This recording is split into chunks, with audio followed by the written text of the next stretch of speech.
I'm Ed O'Farrell, and this is a Real Assets Advisor Hot Minute. Today, we're going to spend a hot minute or so with Nick Bzovi. Nick is the Director of Alternative Investments at Ducere Wealth.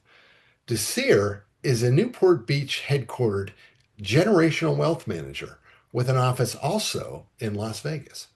In total, Ducere oversees approximately 500 million of client assets. Welcome, Nick. Thank you, Ed. Great to be with you.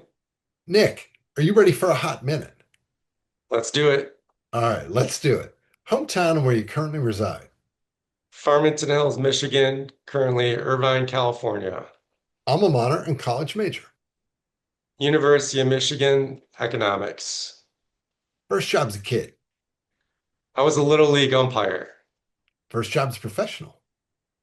I was an equity and derivatives trader in Chicago for Great Point Capital, where my focus was on healthcare, pharma, and biotech stocks, where I traded around clinical trial results and regulatory decisions. Okay. Nick, there's an ocean of alternative investment opportunities out there in the marketplace. How do you go about separating the wheat from the chaff? With a repeatable process, because the marketing materials all look great, Mhm. our six-person investment committee curates a platform of several dozen approved funds spanning private credit, private equity, private real estate, infrastructure, and venture capital. We start with the manager, looking for a track record that spans full market cycles, not just the latest bull run, and a GP commitment that holds a meaningful stake alongside investors. From there, we dive deeper. How are the marks determined and how often? Does the liquidity the fund promise actually match what the liquidity of what the fund owns?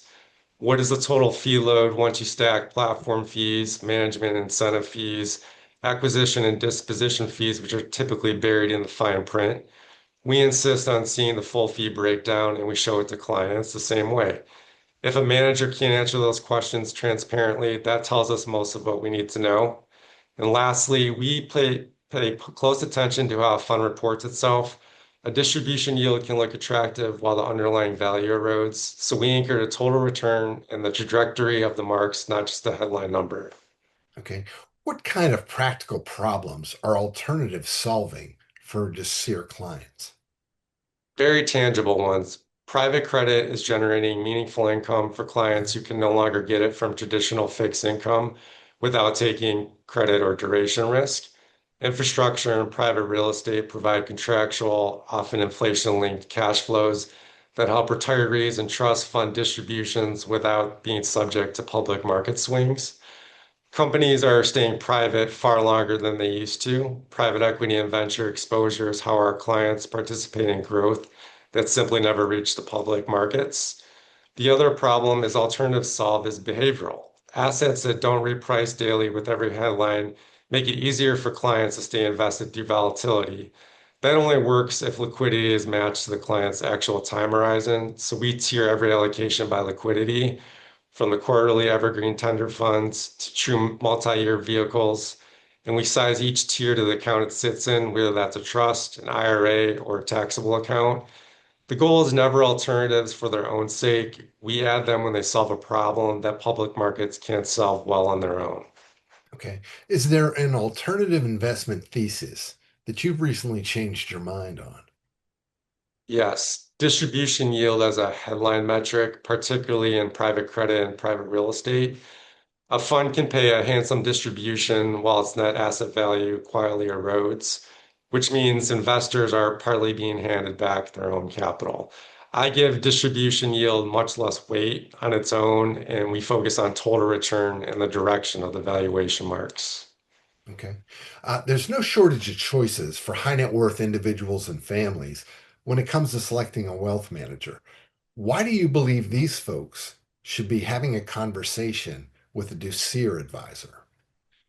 Because we've built something our clients rarely find elsewhere, a level of access smaller firms can't offer, and a level of customization larger ones won't. Mm. With an institutional caliber alternatives platform delivered with the attention of an independent fiduciary RIA.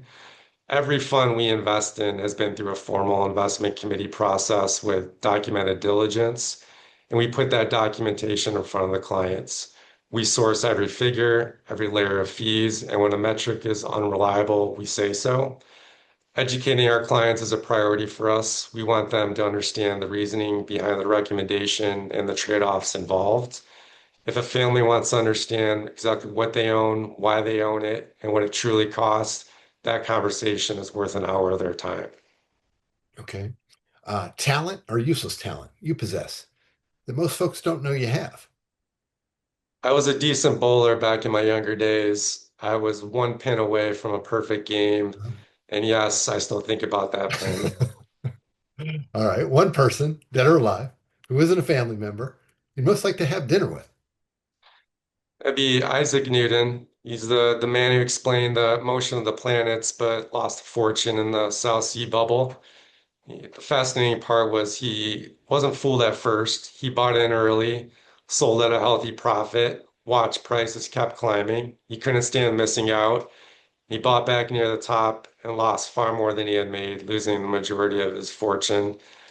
And in his own words, he said it best, I can calculate the motion of heavenly bodies, but not the madness of people. And that quote is still one of the best behavioral finance lessons I've learned in my career. Okay. At what restaurant would you choose to have said dinner at? And what would you order? That would be Alinea in Chicago and go with the tasting menu. It's usually 3 to 4 hours long, and I'd want every minute to understand the rationale and logic of how one of the biggest geniuses in human history uh, fell folly to the largest stock market bubble at the time. The tasting menu at Alinea sounds pretty good. You can connect with Nick directly on LinkedIn. And for more information on Ducere Wealth, you can visit ducerewealth.com. On behalf of the team here at Real Assets Advisor, thanks for joining us. We'll see you again next time.